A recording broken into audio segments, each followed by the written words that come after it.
Well, let's get started because we have a lot to talk about, and I want to make sure that we cover what you're interested in talking about. Welcome to this Alianta webinar. I'm Sheila Cast. I lived in Romania for a couple of years, about 2 decades ago, when my husband, Jim Rosapep, was U.S. ambassador there. And Jim is with us on this call, and I'm glad that all of you are with us on this call. All of us care about Romania and want to keep in touch with what's going on and do what we can to help. So this is the first of 3 webinars that Alianța is planning to understand how the pandemic is impacting Romania and how Romania is responding. In the next several weeks, we will speak with doctors about the health situation, and we'll talk to economic experts about how this is affecting the economy. We hope you will be interested in joining those discussions, and Alianța will keep in touch with you about how they're being planned. But we're starting today with the view from 3 energetic, well-connected U.S. NGOs, non-governmental organizations. I'm going to quickly introduce them, ask them some questions about what's going on and what's making a difference. And then we want your questions to shape what we learned today. You can use your chat function to put forth your questions, and we're looking forward to that. And in the meantime, I want to let you know we are recording this session, so just be aware of that. I'm very grateful to our panelists for making time for this discussion. I think we will learn about their organizations as they tell us about their efforts right now. So let me quickly tell you who they are, and then we'll start talking. George Roman is Advocacy Director for the Save the Children Romania, part of an international network. Hi, George. George, I think you are muted. Can we unmute George? Good morning, George. Good afternoon. Good morning and good afternoon. Thank you very much for the invitation. Mike Carroll is founder and president of Romanian Children's Relief. Hi, Mike. Hi, Sheila. How are you all? And Leslie Hawk is co-founder of the Ovidiu Roe Foundation. She just stepped down after 20 busy years as its president. Co-founder Maria Gheorghiu is now president. Leslie, thanks for joining us. Thank you for inviting us. So we are talking a day after President Iohannis extended the state of alert against the coronavirus pandemic. I'd like to ask each of you, before we get into any details about what your organization is doing, tell us what you are observing about the pandemic. How is it affecting Romania? What is it doing to the people whom you serve? George Roman, let me start with you. Describe the pandemic to us. Hello again. The immediate effect of the spread of the pandemic caused by COVID-19 in Romania was, as you know, the declaration of a state of emergency. And that was a decision that led to families being isolated at home and drastic changes in the children's educational routine by closing down all educational units. And then after this period of emergency, we have witnessed a period of a state of alert with the same restrictions, social restrictions concerning children's education. And nowadays we are in the middle of a spike in number of COVID-19 cases. Today we had 777 cases every day. That was a record since 15th March. So there is again a strong uncertainty regarding the way authorities will reopen the schools in September. So we don't know yet what's going on with the education of children in Romania. So even the children, we know that they are not a priority of the governmental actions during this period of time. But we know that lots of children are vulnerable and they are affected by poverty and social exclusion. And we talk about almost 1 million children, according to the European data, Eurostat. So 1 million children are living in a very precarious conditions. And all this situation, the context of pandemic created much more difficulties for these families. We had also conducted a couple of studies, one in the middle of the state of emergency concerning the situation of children and how they think about what they are going within their lives.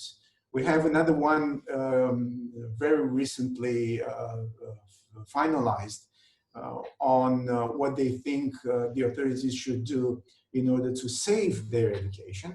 And next week we're gonna launch a national campaign called Save Our Education, just to remind the central government, but also the local authorities, that they have to identify all kids that are in these jeopardized situations and to give them access to social services and also to online education in a proper manner, equipping the family with the devices necessary to do this in September.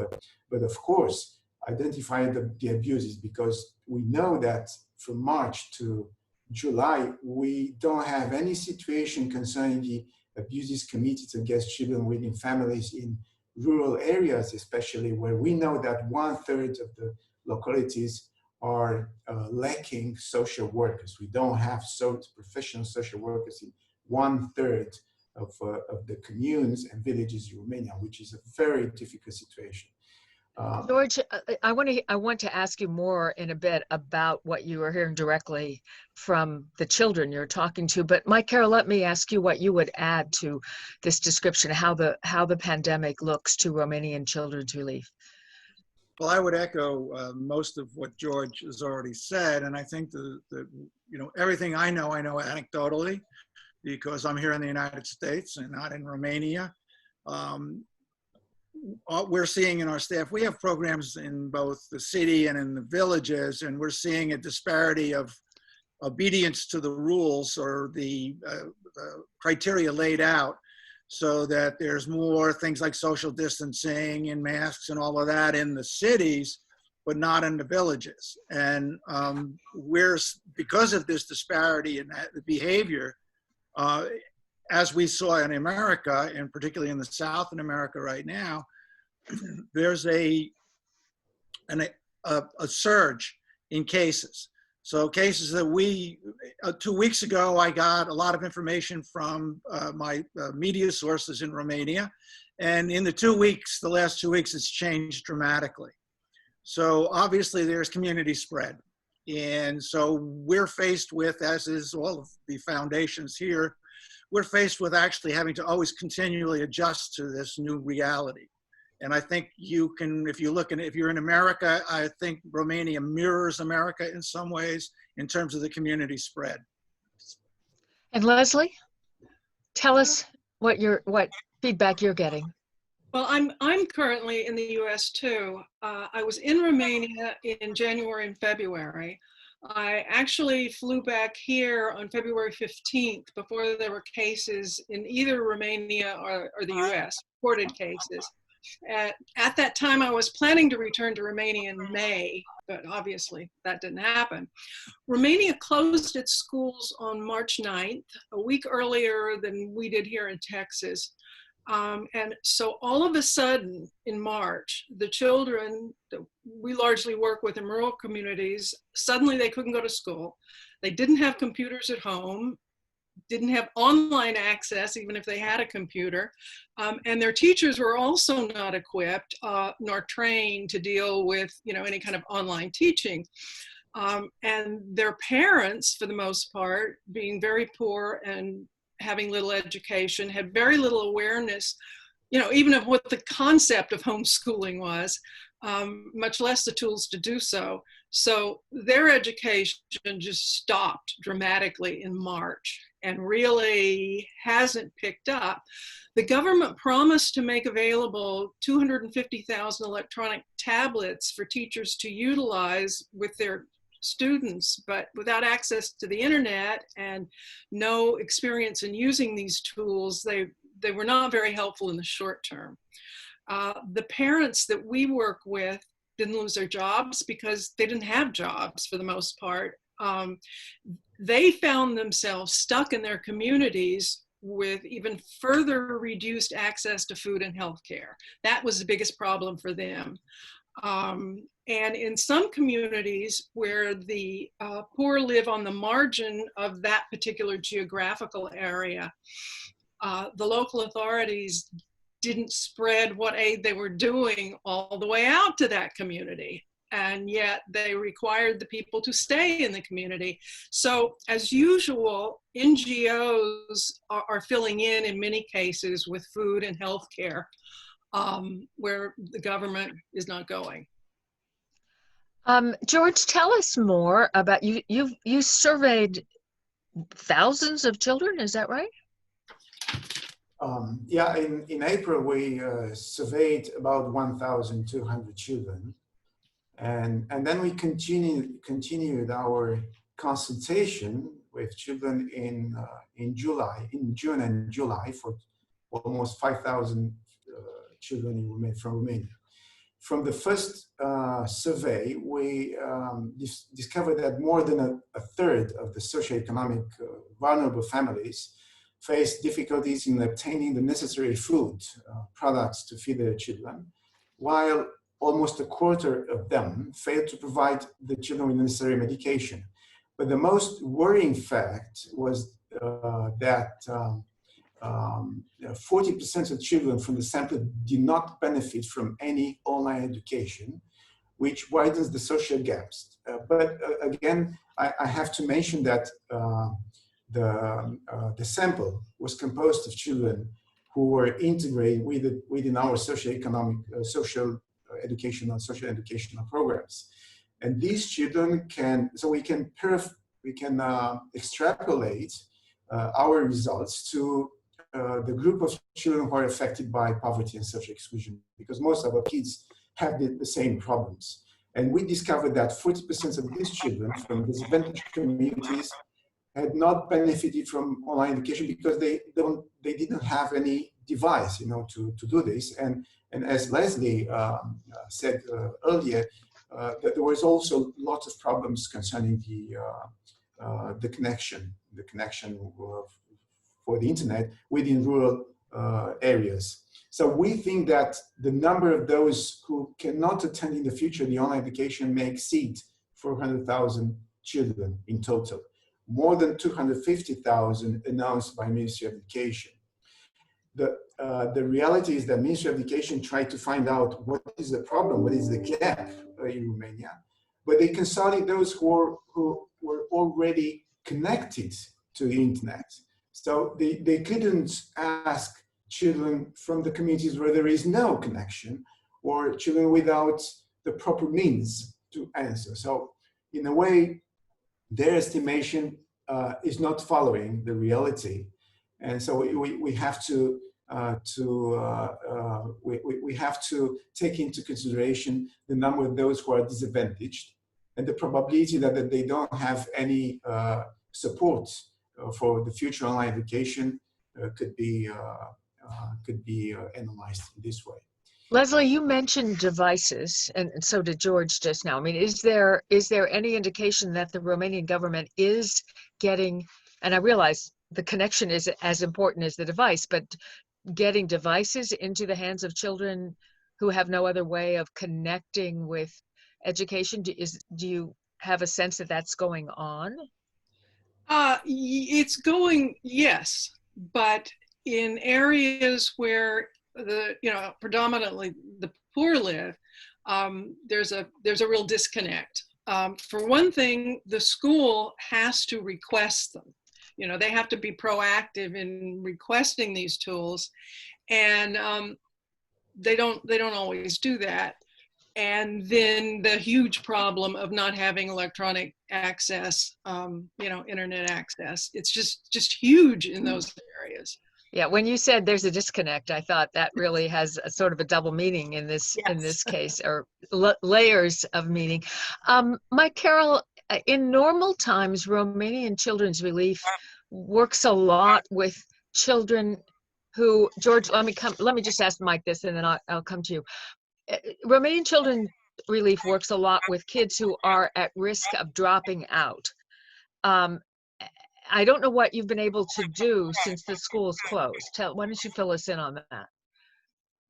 Yeah, I mean, we face the same problems as a foundation as pretty much anybody in the educational establishment in Romania in terms of communication.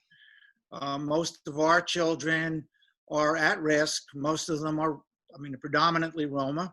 They're predominantly poor, with limited access, almost no access to internet. But what we found, we deal with the children in an after-school program usually set in the school. And that after-school program is focused on homework. It's focused on actually cognitive improvement, particularly language skills. And we also feed them. We have a nutritional program for the children. So how do you continue that in an environment where they can't be there and you can't be with them? It presented quite a problem, and our staff did a wonderful job at thinking outside the box. One of the things that we realized, and I realized actually quite a while ago, is there's cell phone access. Even in homes that are very poor, somebody, either a neighbor or a parent, will have a cell phone. So we use the cell phone as our methodology of connecting with all of our students. Because of this, we had established, because of the way that we run our programs with a social worker and an educator, we had connections with all of the parents in our program to start out with before the virus became part of a problem.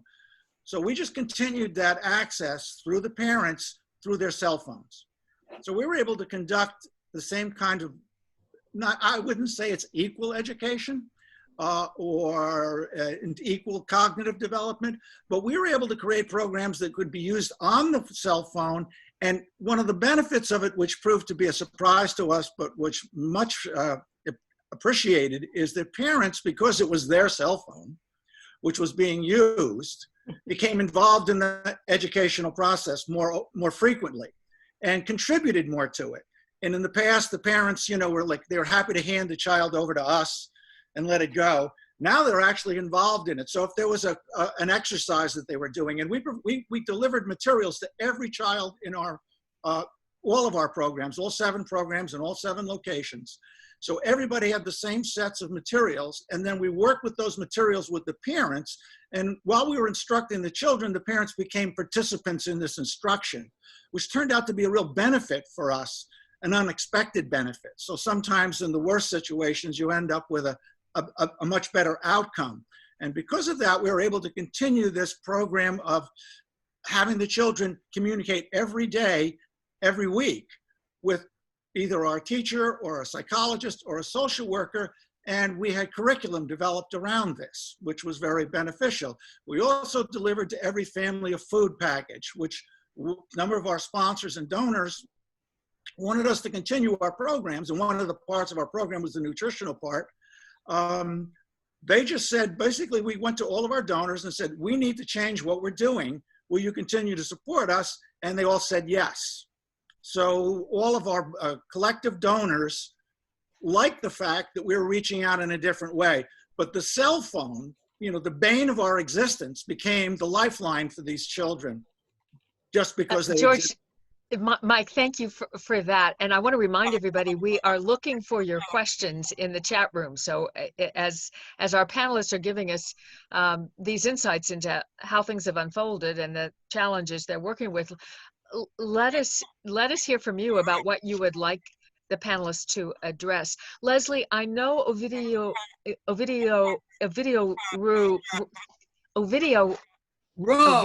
Rowe focuses a lot on early childhood education, and you've been nodding vigorously while Mike's been talking. So yes. tell me what your main focus has been in the pandemic. Well, of course, we had a plan all planned out for what we were going to do this year, and like with Mike, we needed to go back to our funders and say, look, we're going to have to change this plan. Is it okay with you? And as Mike said, they were, of course, very open to that.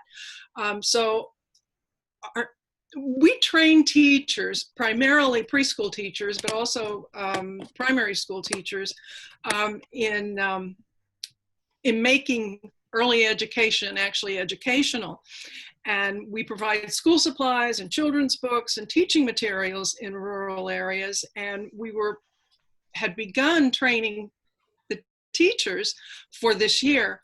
And all of a sudden, Maria in March couldn't go out on the road, and so the team had to do the training online. But fortunately, all the teachers in our network do have internet access and computers. So suddenly the training was all online. And we created some challenges with the teachers to keep them involved, and they're coming up with ideas on how best to reach the kids. And what has transpired over time is that instead of doing intensive summer programs for 2 weeks in different areas, the teachers are now working with groups of like 5 to 7 kids outdoors. And I think you've got pictures there, which that I sent. You might want to show, Owen, of the kids working outside. Everything has to be outdoors, and they have to stay 6 feet apart. Can we show these pictures? Because Leslie has shared some pictures with us. Leslie, I'm sorry to interrupt, but I want people to see. Okay, so the next one, you can see the kids. So this is one of the things that they're doing now.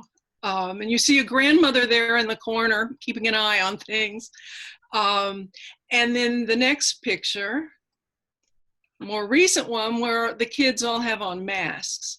And interestingly enough, we went through, just last week, we went through 50 masks in 2 days for activities for 7 kids. I guess they're not reusable, these masks. And so that's all of a sudden we're providing not only masks, but also cleaning materials. We give each teacher 100 lei in order to buy hygienic supplies. So that's been the switch from to just creating on the spot ways to continue with kids, but we're having to do it with a lot fewer kids at a time than we would otherwise have done. George, let me pull you back into the conversation. You made it clear that you're focused a lot on getting kids back into school. In the United States, there's a huge debate about that, and just this week we've heard from several big school systems that they're not going to take the risk of putting kids back in school buildings, at least not right away. Tell me more about why you think it's important, or whether that debate is also going on in Romania. As national organization, we activated our own emergency intervention program for children and parents in poor communities. We already have about 4,000 children helped during this period of time, and we also tried to. I mean, we helped the medical system by supporting the medical staff for the current medical emergencies. We endowed the hospitals, we donated protective equipment, medical devices, and many other stuff requested by the medical staff. But we, as I told you, we provide nutrition education and emotional support for these, for 2,000 families in Bucharest and other 18 counties. And we also create an emotional and psychological counseling center for parents in collaboration with the Romanian television DG Romania. And every day, 16 Romanian psychologists are answering questions or talking to parents or even children about, in order to minimize the effects of social isolation, identify risk situations, abusive situations, so on. what we know now is that we have to be keen on the education topic in Romania. It seems that it's a little bit neglected, and we, as I underlined earlier, it is crucial to get those vulnerable children, and we don't have a small number. We have hundreds of thousands of children in this situation back to school in a way or another. As Michael Carrot told us about the experience of using the smartphone in the family in order to be useful for children and to help them, we did also the same thing. But recently we discovered that 40% of children at national level of Romanian children have only one smartphone at home. And it's impossible to think that we can give them quality education from September on only through this device. So we have to move the things. These are our concerns. Yeah. I'd like to ask Leslie and Mike whether you have thoughts about whether or not schools in Romania should reopen. Whoa. I don't know if they should do it in Fort Worth, Texas.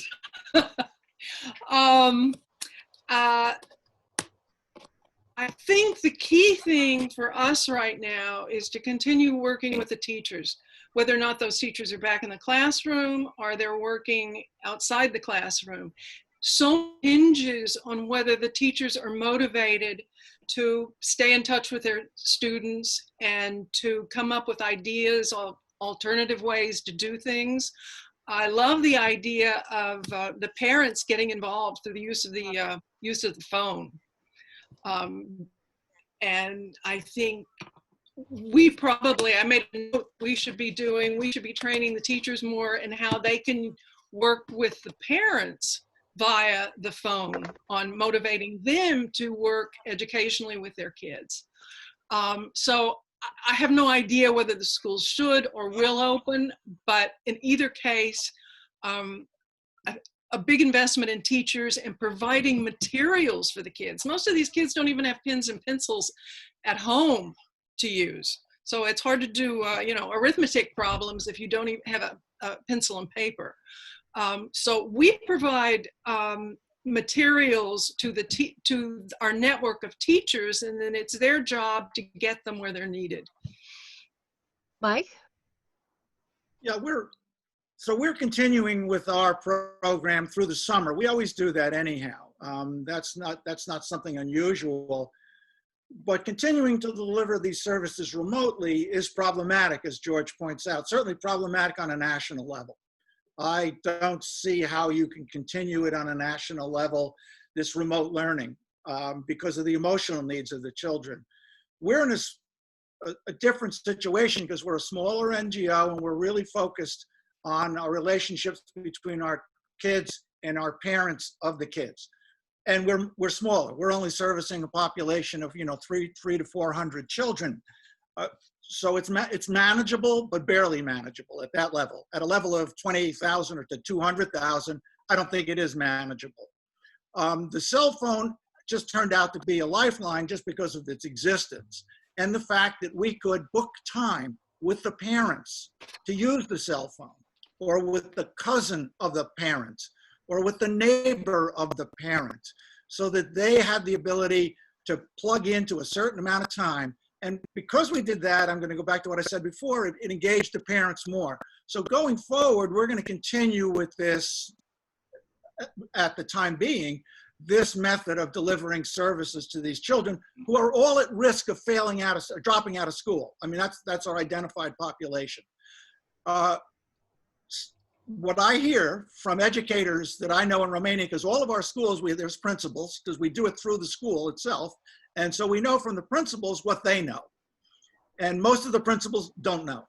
They're waiting to find out what's going to happen next. Mm-hmm. And how are they going to do the things that we're dealing with in this country, social distancing. You can just look at what's happening in the United States and sort of turn back to Romania and see the exact same kinds of issues of how do you continue education at the level that you really need to continue it for the population, given the fact that there's too much spread in the community of the virus. I think that a lot of parents that we're talking to don't want to send their children to school. They're afraid. They won't even go to the hospital. So one of our hospitals, we have also a hospital program, which is a completely different program than our educational program. But what we're learning in the hospitals is that the parent, and we're in communication with parents whose children have been to the hospital frequently because of who they are, children who were put into foster care through the hospital system. We met, that's our constituency. Those are the parents that we deal with and the children we deal with. We're finding out that they're extremely afraid to go to the hospital. So the census in our pediatric hospitals and even in the community hospital that we work in, and so we work in 3 major cities, plus the villages around those cities, Cluj, Bistrița, and Bucharest. We're finding the parents are totally afraid. They don't know. Education is a real problem, so that's part of our community service through our educational program is explaining what COVID is as a virus. You know, they have all the same scares that exist in this country, and even more so. So having the children understand what it is, having the parents understand what it is, and then having the community respond to that is a really complex problem. And I don't know that the schools will be able to open safely in Romania in the communities we're working in right now. I don't know if there's a mandate from the parents for that. I know there's a mandate from the government for that, but I'm not sure how they're going to actually do that. So I go back, you know, so in the end, all 3 of us are wondering what's going to happen next. Right. And George, Leslie, was there something you wanted to say? No. Okay, George, I want to bring it then back to you because I have the impression that you worked a lot with hospitals early in the pandemic, and now education, getting the schools back open is your big focus. Yeah. May I ask Owen to present the images to the attendees just to get the feeling of what you're doing? Yeah, the images are okay.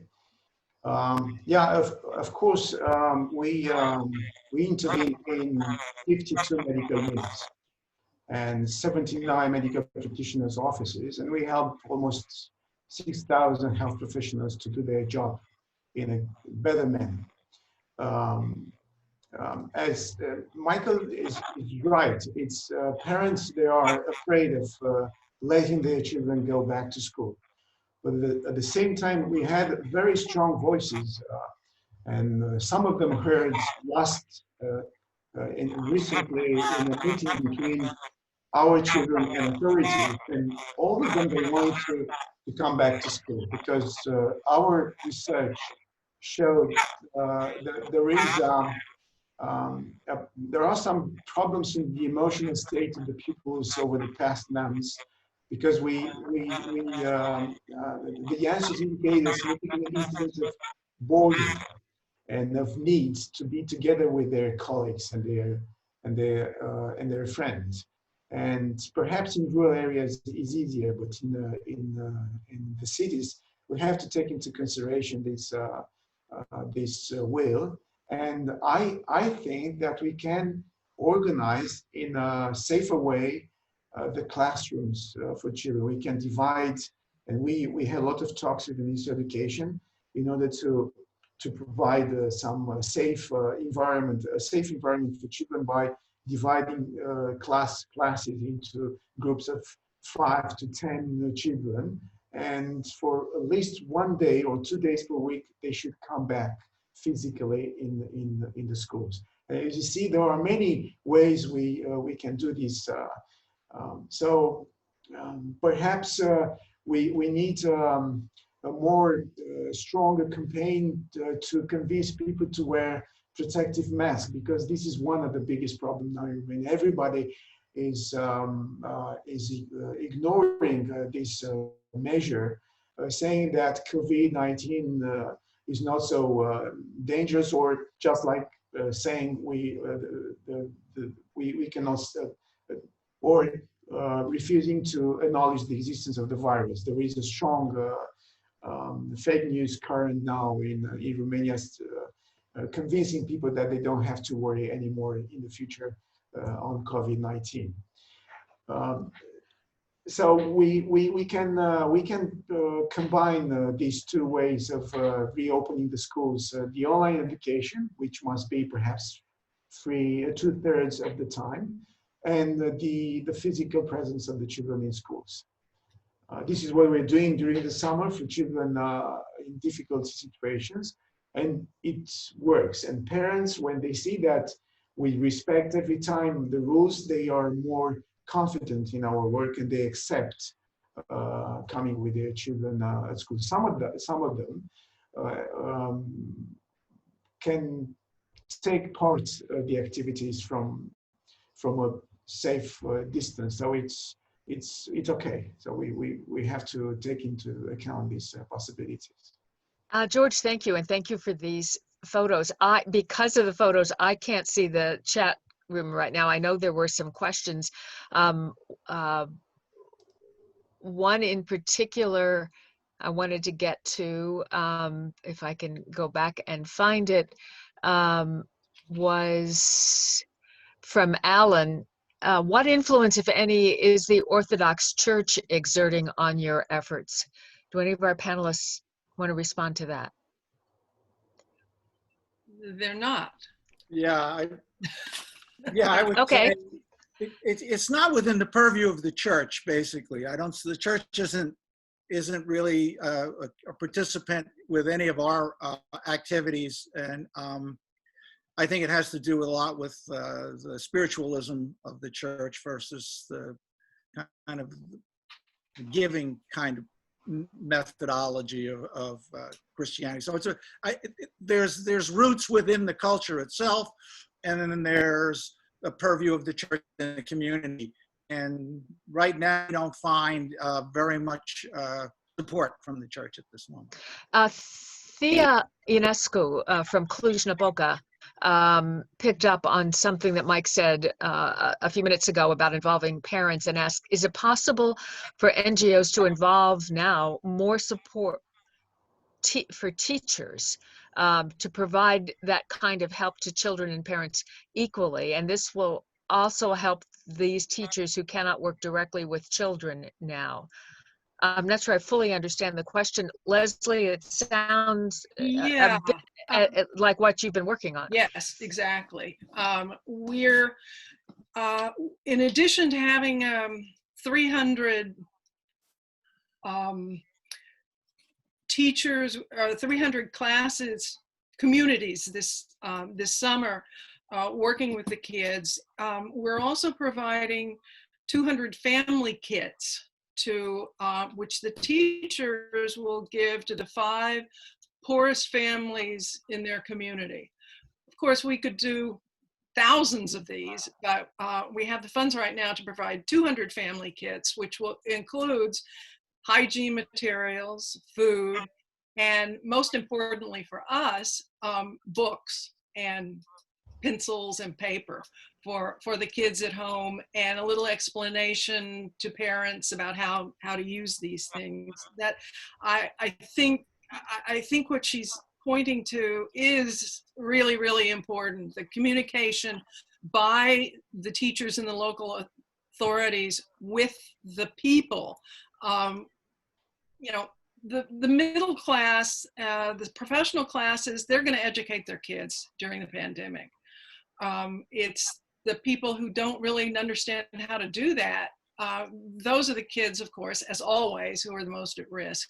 And we really need to focus on, especially in providing books. These kids just don't have any. And you've been doing some of that, right?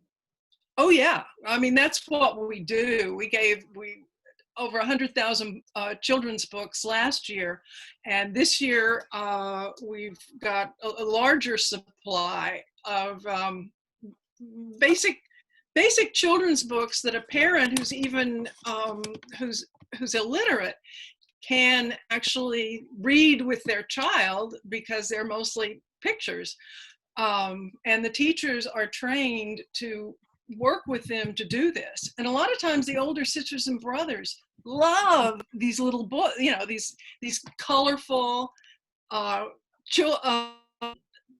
picture books that they've never seen before, and they spend time with their younger brothers and sisters over the books. So getting books, children's books, into these homes is one of the main things we do. George, actually any of you, I'd like to pick up on what Mike talked about, parents being afraid. What is your impression of the staff, the teachers in Romania, what their thoughts are about going back into the classroom? We noticed a positive approach from teachers. They want to be clarified about the way that they will go to do their job with children. They need practical means, because most of them wants to come back, and they want to be near the children at least a couple of days per month. So there is no resistance from their side. I think they, and coming from our direct experiences with our teachers, we know that they can be very active in the education of their pupils. So there is no problem, in my opinion. Mm-hmm. I would agree with that especially in the rural areas where we work, there isn't a lot so far. I know it's growing, but there isn't much infection, and so they're not, they don't have it right in front of them to to worry directly about, and they do really want to be doing their what their job, and their relationships with these kids. And we've really been impressed with how many of the teachers are very interested in trying different ways of reaching the kids. They're almost kind of surprisingly open to dealing with the situation, we found. Mia Ionescu from Cluj-Napoca tells us that I didn't pick up the core of her question. She wasn't talking about support for teachers in general, but a special kind of teacher, professor de sprijin, teachers who help with homework or help children with pathologies, like an extra teacher for a child with autism in the classroom. And I guess the question is, what the kind of work that those teachers do, what is a version of that could happen now? Well, is happening now. Well, they're specialists, like language specialists. And in our case, we have all of our programs have psychologists and social workers, but in particular, psychologists who would deal with these special needs children. And I think that's what she's referring to. Children with autism or children with cognitive disabilities, maintaining their level of continuity in terms of their remediation of their disability is a real problem. And we were able, because once again, I think it's an economy of scale to some degree, we were able to continue this remotely, and now we're able to continue this in person on an individual basis. So we have an early intervention program in Bistrița, and we're able to work with all of the people who brought their children to our early intervention program, and these are generally poor parents. We're able to work with them remotely initially, and now when the state opened up a little bit more, we were able to work with them individually, and one at a time, with masks, all the things that are appropriate that Leslie was talking about and George was talking about in terms of social distancing and everything. But actually providing a person there with a child. My daughter, this is her specialty, and I learned a lot from her. She's at Children's Hospital here in Boston, and she's a child, she specializes in childhood disability, cognitive disabilities. We learned a lot about how to manage these before the virus. And so we're luckily able to continue to manage it afterwards, and we receive support from the community. So we receive support from the county councils in several of the cities, and we also receive support from the university system. The Babeș-Bolyai, the School of Psychology in Cluj, is a very big participant in that. We have a program there to explain to parents and children, this will be a nationwide program that we're putting together about these kinds of disabilities. So it would be basically a mental health program. So we're now able to continue that mental health program on two levels, one on a communication level, but also on a remediation level. And it's very difficult, as everybody in Romania knows, and as actually everybody in this country knows, children who are who have a disability are the ones that fall behind faster. And they continue to fall behind on a daily basis, not on a monthly basis.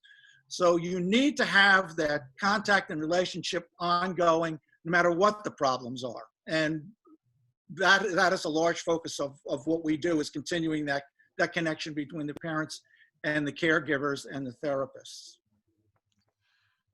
There is a question that I am trying to find from Theodore Stan. And maybe Emily can help me find it. I know I read it. 541. Here it is. This is a question for George. Save the Children is one of the few and earliest national NGOs to have established baseline needs assessment studies and results-based management in all its programs and interventions. What approaches do you currently have in mind or intend to implement now to assess the psychosocial impact of the pandemic on the children separated from their parents due to the immigrant population, or for the families of the returning population impacted by loss of family income? Thank you very much for this question. You're right, these children are doubly isolated because they are far away from their parents. At the same time, they are affected by this pandemic. So we have to take care of their psychological needs. And children left behind, safety and support was always one of our priorities of Save the Children. We conducted many surveys. And recently we had another discussion with the Ministry of Labor and Social Protection, just to be sure that we can activate all social assistance programs from the mayories to identify and to verify if they have supplementary needs, taking into account the parents working abroad. We work every year with more than 1,000 children in 17 social educational programs throughout the country. And we have psychologists, and we think that without the presence of a specialist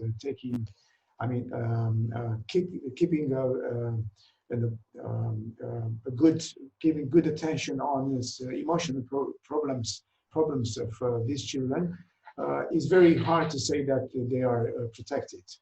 As for, so we agree that we need to see how we can improve the interventions within these communities for these children, and we are working on. As for parents, families who are returning, being impacted by loss of family income, there is now a group of interdisciplinary group within the presidential institution trying to figure out what would be the best measures in autumn to be taken for these families. We know that there was a big amount of families coming back to Romania from Italy and Spain, hit by the pandemic in spring, and they don't have jobs anymore there, so they have to come back in our country, in Romania, and we have to be attentive to this situation. And the presidential institution is working on this phenomenon closely, together with other ministries, but also non-governmental organizations. Thank you, George. Leslie, you mentioned, we talked about you're distributing books and how older kids sometimes get interested in books that weren't actually originally designed for them. Can you or anyone say whether anything's going on with digital books? getting digital books to kids? Yes, yes. We are in the process of developing those and getting those created and making them available with these tablets that the government provides. We don't have an actual product that kids are using yet, but we have some prototypes of this. Yes, very much. Thank you for the question, but that is definitely really important. Any thoughts from Mike or George on that? Because if not, I want to ask Mike to tell us about the kids with cameras. We have some of the photos they've taken. Can you just tell us briefly about that effort you're doing this summer? Sure. One of so we run our educational program 11 months of the year. And then we have a month period where there isn't an educational program, but we usually run a summer camp for the kids in the city, particularly. And we found that it wasn't going to happen this year. And the kids have been penned up in their homes, in their apartments, mostly in the city. And they were really frustrated. They were, they love, communicating on the phone. They love the visual world. And many children are visual learners. The other thing is they needed to express themselves. And most of the children don't have the either the level of experience to put together a thought process that allows them to write a diary, for instance, or something like that. These are children with lots of language and learning disabilities. So what we did is we went to one of our donors and said, listen, we want to do a visual summer camp, only none of the kids can go to it. So the kids are going to be the camp itself. Each one of the children, we have 50 children that we want to give them cameras, and we want them to tell their story about their summer and about where they live, about their parents, about their community. How are they dealing with COVID? And so we said, let's make it a visual experience because children. We have a few of those pictures, I think. Can we show those? The pictures up? Yeah. So this turned out to be a wonderful idea. It was incredibly well received by the children. And we just started the camp last week. So these are the first series of images from the kids. And it's really a chance for them to express themselves. So each child will have a story. They'll have their own narrative of a 2-week summer camp that they went to in their apartment, on their street, in their neighborhood, what they see.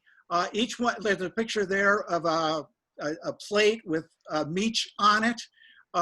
Each one of the children was asked to design a food plate. So each one of them took some vegetables, and some of them were really creative. So that became one of the exercises as part of this visual village that they would be part of in this visual summer camp. So they photographed their friends, their family, when we delivered packages to them of medical supplies, hygiene items, etc., games, all of it. They were there to photograph these things. So it was really this is not a new concept, but in this moment, it was a really welcome concept. Mike, thank you. Instead of having them in front of a television, they're out there taking pictures of their lives and creating a narrative. So each one of them will have a narrative after 2 weeks about their life in the last 2 weeks. We have just a couple minutes, and as we wrap up, I want to ask if each of our panelists can, in a minute or so, tell us what we should be thinking of in terms of what happens next. What is the next step? Where do you see things going? Leslie, let me ask you first. Sorry, Leslie. Where in terms of, I'm not sure, where is what going? Well, that's what I was hoping you would say. This is the thought I want to leave you with. This is what I think it's important for us to be thinking about right now. Okay.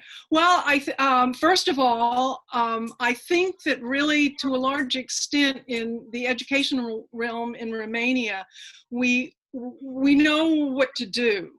It's being able to take the things that we found over the past 20 years, the NGO community in general, how to take those things to scale. And I think that the diaspora can really help in that regard, really in supporting organizations that are working educationally. because, you know, we know what to do. We just don't have the ability to take it to scale at this point. Okay. And the second thing I would say is to be sure and vote. If you can vote in Romanian elections, do so. Because I think the government really needs to know that the diaspora is paying attention to what's happening there. Thank you. George, what should we be thinking of right now? Beside the guidelines necessary for teachers, schools, social assistance, public services, so on, we have to work on plan B always, because we don't know how major will be the return of the pandemic in Romania. And there are some signs that we are not in a good shape. So we have to keep in mind these changes every day or every week, just to be sure that children's education are not affected, and also their protection, direct protection against abuse. Thank you. Mike, I give you a quick last word. Okay, well, my last word is I'm going to try to be positive. I mean, the pandemic is an incredible challenge for Romania and for the world. And one of the things that I've discovered, I mean, I communicate with our staff very, very frequently now, even more so than I used to in the past. And I can't go to Romania, so that's a problem. So it's most of this kind of communication. But what I learned is the individual, each member of our staff, each member of the group of people to support our staff, each member, we have over 500 volunteers. Each one of them has all of these talents that they really didn't know they had.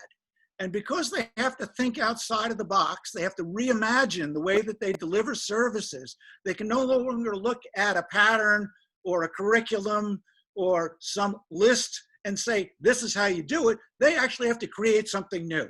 So from this problem becomes an opportunity for growth and an opportunity for the growth of our staff and our supporters, and also for our teachers that work with us. So we have to look at it as this is a challenge. And how do you deal with the challenge? You deal with the challenge by personal initiative. And I think that that's been the silver lining in all of this for us.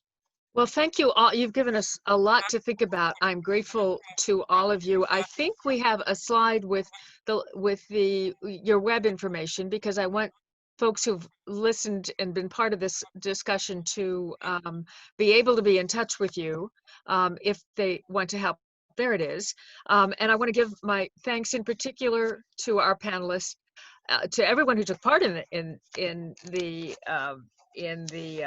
discussion, to the Alianta team that supported the webinar: Raluca Bucor, Kira Fost, Owen Kahn, Emily Baden, and of course to our panelists, Leslie Hawk of the Ovidiu Go Foundation and the Alex Fund,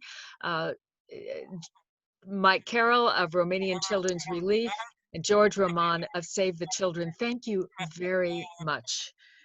Well, thank you for putting this together. Yes, we're grateful.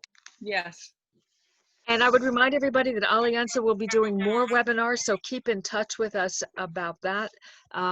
This is an important time for all of us, and it's important for us to work together. Thank you for taking time to do it. Thanks. Thank you all. Thank you. Bye-bye. Bye. Stay safe. Arrivederci.